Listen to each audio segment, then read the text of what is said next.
천국과 어린이 이런 제목으로 함께 은혜를 나눕니다. 1847년 12살 때 스코틀랜드에서 미국으로 이주한 소년이 있었습니다.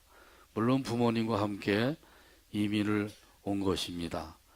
좀 더 나은 삶을 꿈꾸면서 미국으로 왔지만은 생활의 어려움은 여전했습니다.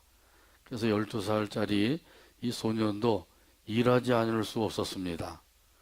때마침 그 전보 배달원 자리가 있어서 힘들지만은 열심히 일하게 되었습니다. 하루는 땀을 흘리면서 전보를 배달했는데 그 전보를 받은 어른이 그 소년의 어깨를 두드리면서 이렇게 말을 했습니다. 총명하게 생겼구나. 지금은 몇 사람에게 소식을 전하지만 언젠가는 많은 사람에게 희망을 전하는 인물이 되거라. 근데 이 말이 이 소년에게는 아주 큰 용기가 되었습니다. 그래, 나도 많은 사람들에게 희망을 주는 사람이 되어야지. 이런 마음을 가지고 열심히 일을 했습니다. 그 결과 세계적인 부호가 되었습니다. 그리고 교육과 사회복지에도 크게 이바지할 수 있는 사람이 되었습니다. 이 사람이 바로 강철왕 카네기입니다. 자, 이렇게 그 사람에게 용기와 희망을 준다고 하는 것은 매우 귀중한 일이죠. 특별히 그 성장기에 있는 그 아이들에게 이 용기와 희망을 준다고 하는 것은 더욱더 중요한 일입니다. 오늘 본문에 보게 되면 예수님께서 천국과 어린이에 대해서 말씀을 하셨어요. 자, 그러면 이 천국과 어린이는 어떤 관계가 있는지 오늘 본문 말씀 함께 살펴보며 은혜 나눕니다. 첫 번째 같이 한번 따라서 하죠. 천국에 들어갈 자. 오늘 본문 3절이에요. 3절 같이 읽겠습니다. 이르시되 진실로 너희에게 이르노니 너희가 돌이켜 어린아이들과 같이 되지 아니하면 결단코 천국에 들어가지 못하리라. 아멘. 여기 어린아이는 갓난아이를 가리키는 겁니다. 젖 먹는 갓난아이예요. 이 갓난아이에게는 엄마만 있으면 되죠. 이 갓난아이에게 뭐 돈이 많이 필요하겠어요? 집도 없어도 되고요. 명품 가방이나 옷도 없어도 됩니다. 이런 것들은 갓난아이에게 필요하지 아니하고 오직 엄마만 있으면 그것으로 만족이죠. 자, 이렇게 이 갓난아이가 엄마만 있으면 만족해하는 것은 엄마를 온전히 신뢰하고 있기 때문이죠. 자, 이런 신뢰성을 가지고 있는 이런 어린아이와 같은 자가 바로 천국에 들어갈 자다. 예수님께서 그렇게 말씀을 하셨어요. 100% 하나님을 신뢰하는 사람을 하나님께서 찾고 계셔요. 마가복음 10장에 보게 되면 엄마들이 갓난아이를 안고 예수님께 왔습니다. 자기 아이에게 축복해 주기를 원해서이죠. 그 당시에 랍비들에게 아이를 데리고 와서 축복해 주기를 원하는 일들이 있었거든요. 이와 같이 예수님께도 그 아이를 데리고 와서 축복해 주기를 바랬던 것이에요. 자, 그런데 이런 엄마들을 꾸짖는 사람이 있었어요. 예수님의 제자들이죠. 이런 아이들까지 여기에 데리고 오면 어떡합니까? 빨리 이 아이들을 데리고 가시오. 막 야단을 친 거죠. 이런 제자들의 모습을 보시고 예수님께서 화를 내셨다 그랬어요. 아니 어찌하여 어린아이들을 데리고 오는 사람들을 막느냐? 그들을 막지 말아라. 오히려 환영해야 한다. 예수님께서 이렇게 말씀하시죠. 자, 그러면서 하신 말씀이 있어요. 하나님의 나라가 이런 자의 것이니라. 예수님께서 하신 말씀이죠. 하나님의 나라가 어린아이의 것이다. 예수님 말씀하신 거예요. 그 다음에 더 중요한 말씀을 하셨는데 같이 한번 따라서 하죠. 내가 진실로 너희에게 이르노니 누구든지 하나님의 나라를 어린아이와 같이 받들지 않는 자는 결단코 천국에 들어가지 못하리라. 아멘. 누구든지 어린아이와 같은 마음으로 하나님의 나라를 받아들이지 아니하는 자는 결코 그의 나라에 들어가지 못할 것이다. 예수님께서 하신 말씀이에요. 여기 어린아이와 같은 마음은 어떤 마음이에요? 그래서 온전히 신뢰하는 마음이죠. 하나님을 온전히 신뢰하는 마음이에요. 자, 그러므로 하나님을 온전히 신뢰하게 되기를 바랍니다. 하나님의 나라를 어린아이와 같은 마음으로 받아들이게 되기를 바랍니다. 그러면 마음에 천국을 소유하게 되는 것이죠. 마음의 천국을 소유한 자가 영원한 천국에 들어갈 수 있는 것이에요. 그래서 마음에 천국이 있다고 하는 것은 마음에 천국 지점이 있다는 것이죠. 마음에 천국 지점이 있으면 영원한 천국은 본점이 되는 것이죠. 부흥 강사로 유명한 이성봉 목사님에게 어떤 사람이 와서 물어보더래. 천국이 있습니까? 가보셨나요? 천국 보신 적이 있나요? 이렇게 물어보되는 거죠. 그래서 이성봉 목사님이 그렇게 대답을 해줬다는 겁니다. 내 마음속에 천국 지점이 있는 것을 보니까 천국 본점이 있는 것이 확실합니다. 이 천국에는 가보지 못했고 눈으로 보지 못했지만은 내 마음속에 천국 지점이 있으니까 본점이 있는 게 확실한 거잖아요. 본점이 없는데 지점이 있겠어요? 오늘 본문에도 보게 되면 예수님께서 분명히 말씀하셨어요. 어린아이들과 같이 되지 아니하면 결단코 천국에 들어가지 못하리라. 어린아이 같은 마음을 가지는 것, 이게 참으로 중요한 것이죠. 어린아이 같은 마음은 하나님을 온전히 신뢰하는 마음이에요. 이런 마음을 가지고 사시고 그 가운데서 천국을 소유할 뿐만 아니라 영원한 천국에 들어가는 저와 여러분이 되기를 주님의 이름으로 축복합니다. 이 어린아이와 같이 하나님을 신뢰하고 하나님의 나라를 받아들이는 이런 사람이 참으로 복 있는 사람인 것이죠. 하나님께서는 하나님을 의지하는 사람을 기뻐하십니다. 하나님을 온전히 신뢰하는 사람을 더욱더 사랑해 주십니다. 시편 84편 12절에 보게 되면 말씀하죠. 만군의 여호와여 주께 의지하는 자는 복이 있나이다. 어떤 사람이 복이 있다고요? 주께 의지하는 사람이 복이 있다 그랬어요. 시편 115편 9절에도 보게 되면 말씀하시는데요. 이스라엘아 여호와를 의지하라. 그는 너희의 도움이시요 너희의 방패시로다. 하나님이 도움이 되시고 방패가 되시니 이런 하나님을 의지하라. 이렇게 말씀하고 있는 거죠. 또 시편 125편 1절에 보게 되면 말씀하셔요. 여호와를 의지하는 자는 시온산이 흔들리지 아니하고 영원히 있음 같도다. 여호와를 의지하는 사람은 흔들림이 없대요. 산이 흔들리는 거 보셨나요? 못 보셨죠? 폭풍우가 몰아치고 환란이 닥쳐오고 박해가 생기고 이런다고 할지라도 산이 흔들리지 않는 거죠. 하나님을 의지하는 사람은 환란과 박해가 있다고 할지라도 그런 가운데서 흔들리지 않는 굳건한 믿음을 가지고 살게 된다는 거예요. 하나님을 의지하는 것이 얼마나 귀중한 것인가 이걸 말씀해 주고 있는 거죠. 또 시편 146편에도 보게 되면 귀인들도 의지하지 말라, 방백들도 의지하지 말라, 인생도 의지하지 말라. 그의 호흡이 끊어지면 흙으로 돌아간다. 이렇게 말씀하셔요. 사람을 의지했는데 그 사람이 세상을 떠나게 되면 그럼 어떻게 되겠어요? 그러면 더 이상 의지할 자가 없게 되는 거죠. 이런 인생을 의지하지 말라는 거예요. 진정한 도움을 주시는 하나님을 의지하라. 이렇게 말씀하셔요. 하나님께 소망을 두어라. 그래서 여기 5절에 보게 되면 말씀하시는 같이 한번 따라서 하죠. 야곱의 하나님을 자기의 도움으로 삼으며 여호와 자기 하나님에게 자기의 소망을 두는 자는 복이 있도다. 아멘. 어떤 사람이 복 있는 사람이라고요?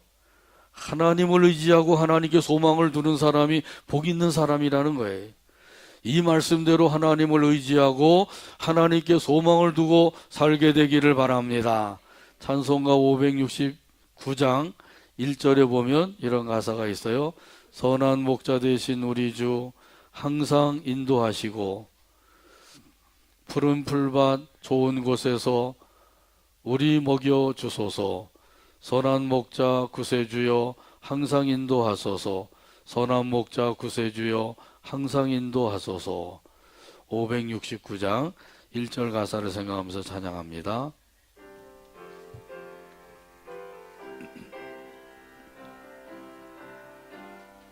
선한 목자 구세주여 선한 목자 우리 되신 주 우리 주 항상 인도하시고 항상 인도하시고 푸른 풀밭 좋은 곳에서 푸른 풀밭 좋은 우리 곳에서 먹여주소서. 우리 먹여주소서. 선한 목자 구세주여 선한 목자 구세주여 항상 인도하소서. 항상 인도하소서. 선한 목자 구세주여 선한 목자 구세주여 항상 인도하소서.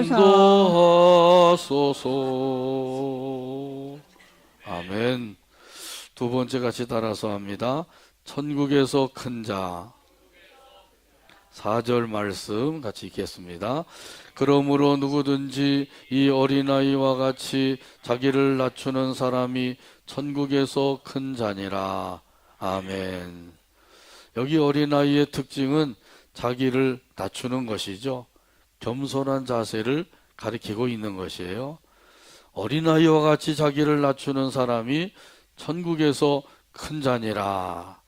그리고 우리가 천국에서 큰 자가 되려면 어떻게 해야 돼요? 자기를 낮추는 자가 되어야 되죠.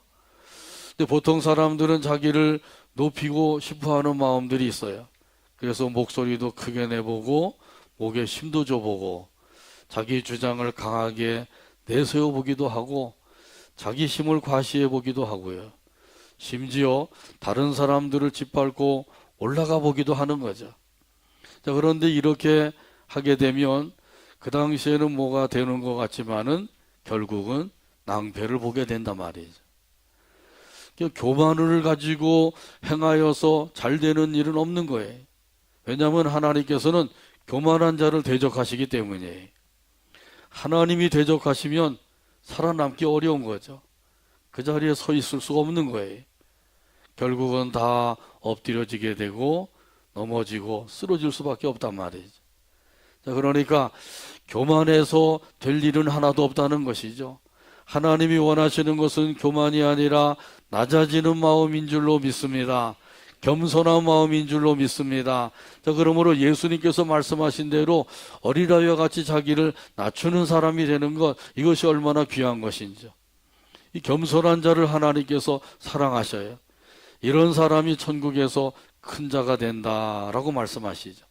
베드로전서 5장 6절에 보게 되면 겸손에 대해서 말씀하시죠. 같이 한번 따라서 합니다. 그러므로 하나님의 능하신 손 아래서 겸손하라. 때가 되면 너희를 높이시리라. 아멘. 사람과 비교하게 되면 겸손해질 수가 없어요. 다른 사람보다 내가 잘났다. 겸손할 수가 없죠. 다른 사람들보다 내가 돈도 많다. 큰 집에서 살고 있다. 지위도 높다. 나이도 많다. 아는 것도 많다. 재능도 뛰어나다. 이렇게 다른 사람과 비교하면서 다른 사람보다 조금 더 나은 것을 내세우게 되면 겸손해질 수가 없는 거죠. 교만해질 수밖에 없어요. 자, 그러므로 사람과 비교할 것이 아니라 하나님과 비교하게 되기를 바랍니다. 우리 하나님 어떤 분이세요? 창조주 하나님이시죠. 전지전능하신 하나님이시고요. 사랑이 크신 하나님이시요 은혜가 풍성하신 하나님이요 긍휼이 많으신 하나님이십니다. 복의 근원이 되신 하나님이시고 구원의 주가 되시는 하나님이셔요. 이런 하나님과 비교하게 되면 겸손하게 되죠. 성 프란시스는 기도할 때마다 항상 이런 기도를 드렸다고 합니다. 하나님은 하늘에 계시고 저는 땅에 있나이다. 하나님은 하늘에 계시고 저는 땅에 있나이다. 늘 이렇게 기도를 했대요. 전도서 5장 2절에 있는 말씀이에요. 하나님은 하늘에 계시고 너는 땅에 있도다. 너는 땅에 있음이라. 그런즉 마땅히 말을 적게 할 것이라. 이렇게 말씀하셔요. 그러니까 저와 여러분도 이 기도를 항상 드리게 되기를 바랍니다. 그리고 이 사실을 항상 의식하며 살게 되기를 바랍니다. 기도하고 기도한 내용을 잊어버리고 그저 여전히 살던 대로 살게 되면 거기에 변화가 없죠. 기도 따로 생활 따로 이렇게 되는 거죠. 근데 기도하고 그 기도한 내용을 항상 의식하면서 그 내용을 따라서 살기를 힘쓰게 되면 기도와 삶이 일치가 되는 것이죠. 자, 그러면 이 겸손한 사람이 해야 될 일은 무엇일까요? 그것은 겸손한 마음을 가지고 섬기는 거예요. 베드로전서 5장 5절에 보면 말씀합니다. 다 서로 겸손으로 허리를 동이라. 하나님은 교만한 자를 대적하시되 겸손한 자들에게는 은혜를 주시느니라. 할렐루야. 이 겸손으로 허리를 동이라고 말씀하셔요. 이 겸손으로 허리를 동이라고 하는 것은 무슨 뜻이에요? 겸손의 앞치마를 두르라. 그런 뜻이에요. 앞치마를 두르고 뭐 하겠어요? 춤추겠습니까? 앞치마를 두르고는 시중 두는 일을 하는 거예요.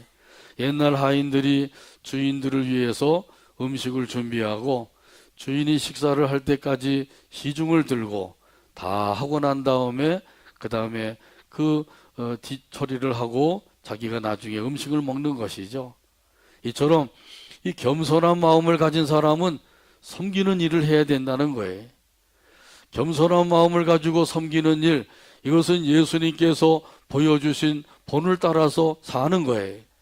요한복음 13장에 보게 되면 예수님께서 제자들의 발을 씻겨주시죠. 더럽고 냄새나는 그 발을 예수님께서 깨끗이 씻어주셨어요. 왜 이렇게 발을 더럽게 하고 돌아다니느냐? 왜 발냄새를 풍기고 다니느냐? 야단치지 아니하시고 대야에다가 물을 떠서 그 발을 씻겨주시고 그리고는 수건으로 말려주신 거죠. 그 당시에 이것은 하인들이 하는 일이죠. 손님이 집에 가면 하인들이 물을 떠다가 손님들의 발을 씻어주는 거예요. 이 팔레스틴 지방에는 날씨가 덥고 건조하기 때문에 그래서 샌들 같은 신발을 신고 다녀요. 그 샌들 같은 신발을 신고 다니면 먼지가 날리고 땀이 나고 그래서 그만 발이 더러워지거든요. 손님이 오면 제일 먼저 손님을 대접하는 게 발 씻어주는 거예요. 하인들이 하는 것인데 예수님께서 그 하인들이 하는 일을 직접 하시고 제자들에게 말씀을 하셨어요. 뭐라고 말씀을 하셨죠? 너희도 서로 발을 씻어주는 것이 옳으니라. 이렇게 말씀하셨어요. 너희도 서로 발을 씻어주는 것이 옳으니라. 예수님께서 말씀하신 대로 예수님을 본받아서 겸손히 섬기는 삶을 살아가게 되기를 주님의 이름으로 축복합니다. 이 섬기는 마음을 가지고 살게 되면 반드시 하나님께서 높여주신다고 약속해 주셨어요. 하나님의 능하신 손 아래서 겸손하라. 때가 되면 너희를 높이시리라. 하나님이 정하신 때가 있어요. 그때가 되면 반드시 하나님께서 높여주신다고 약속해 주신 거예요.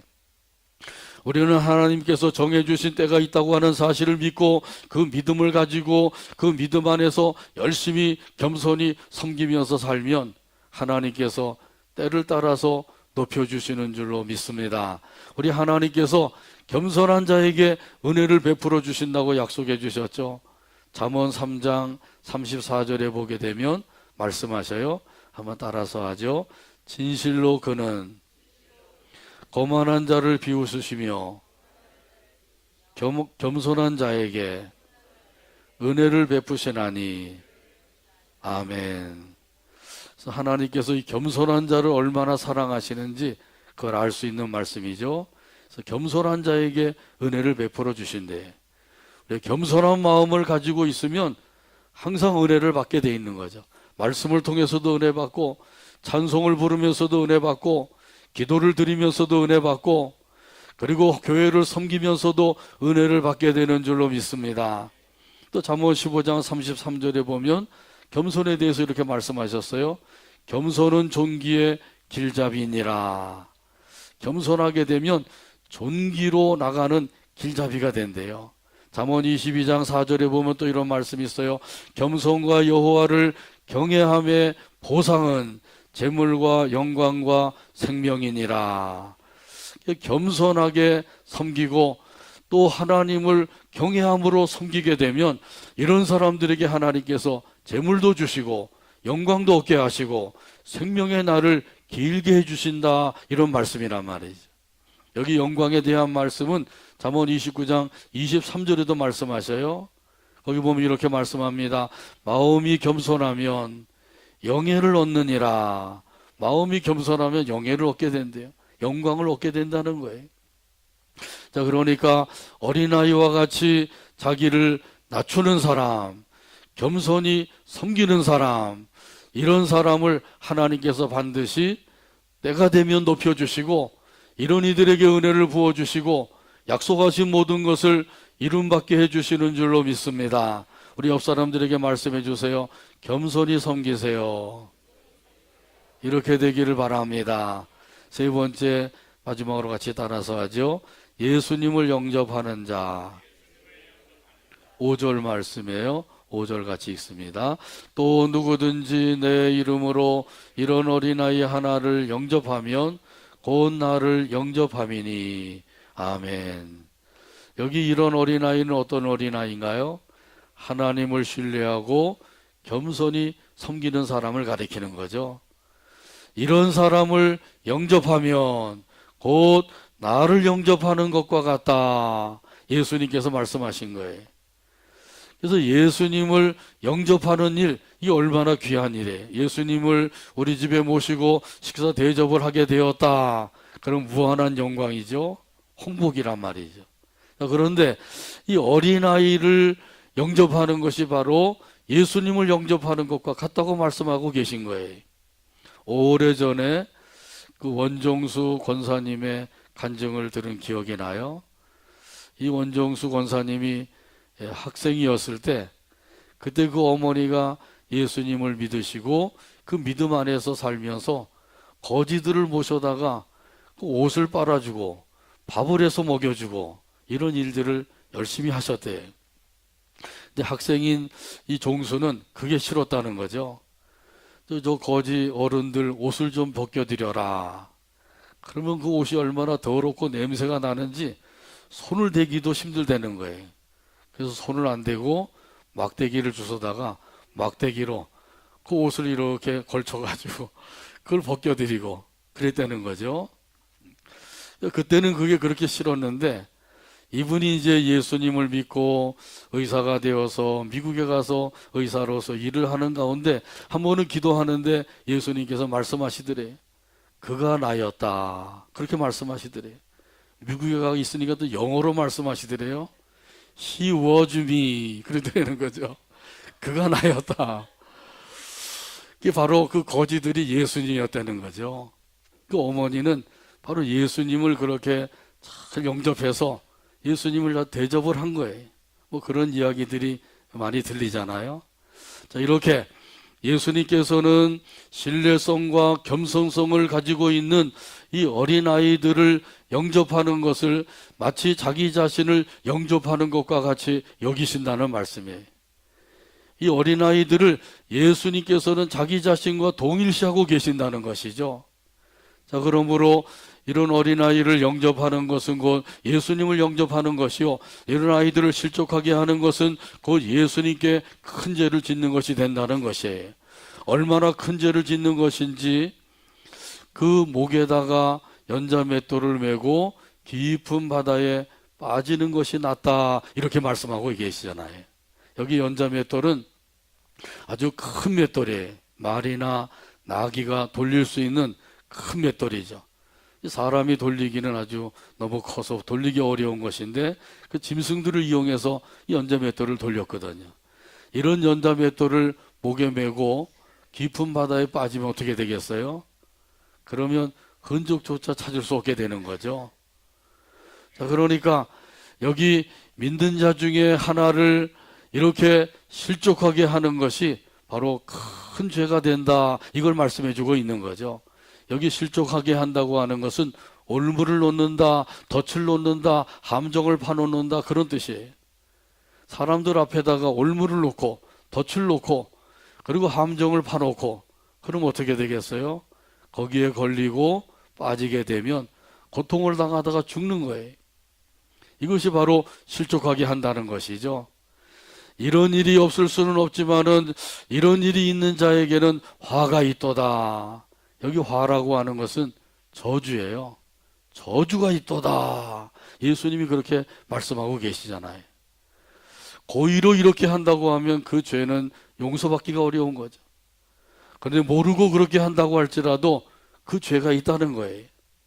그러니까 이 어린아이와 같은 이들을 실족하게 하는 일이 있어서는 안 된다. 그러니까 우리는 조심, 또 조심, 또 조심해야 되는 거죠. 그래서 예수님께서 오늘 본문 7절에 보게 되면 말씀하셔요. 7절 말씀 찾아서 같이 읽겠습니다. 실족하게 하는 일들이 있음으로 말미암아 세상에 화가 있도다. 실족하게 하는 일이 없을 수는 없으나 실족하게 하는 그 사람에게는 화가 있도다. 아멘. 실족하게 하는 일이 있어서는 안 된다는 거죠. 그러기 위해서는 혹시라도 내가 누구를 실족하게 하지 않을까 항상 조심하고 또 조심해야 돼. 말도 조심하고 행동도 조심하고 항상 조심해야 된다는 거예요. 조심하지 않다가 누구를 실족하게 만들면 그 화가 있다고 하셨으니까 이 얼마나 우리에게 불행한 일이냐 말이죠.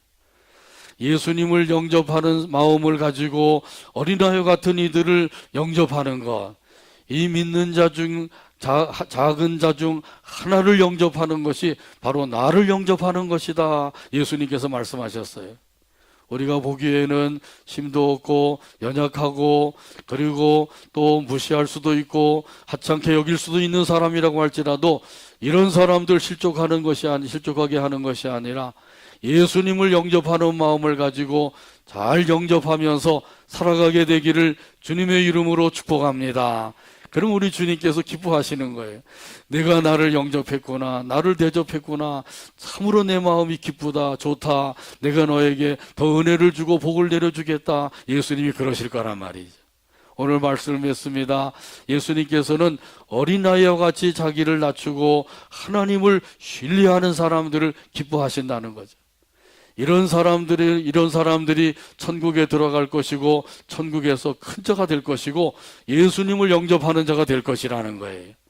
오늘 주신 말씀대로 그러므로 우리 하나님 앞에서 항상 자기를 낮추고 하나님을 신뢰하며 살아가는 저와 여러분이 되기를 주님의 이름으로 축복합니다. 기도합니다.